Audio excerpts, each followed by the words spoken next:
సన్నపడాలనుకునే వారు తీసుకునే పదార్థాల్లో అసలు ఫ్యాట్ లేకుండా చూసుకోవాలి.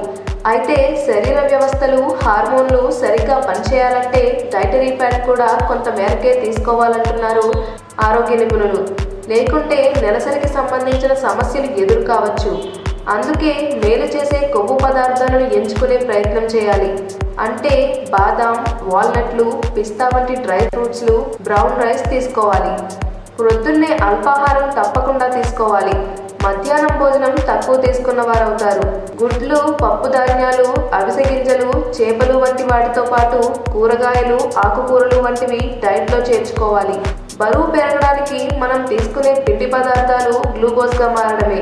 ఆ పరిస్థితి ఎదురు కాకుండా ఉండాలంటే సాధారణ బియ్యానికి బదులు ముతక బియ్యం, రాగులు, కొర్రలు, జొన్నలు వంటి వాటికి ప్రాధాన్యం ఇవ్వాలి. వాటికి జతగా కూరగాయలు, ఆకుకూరల్ని ఎంచుకుంటే పోషకాలు అందుతాయి.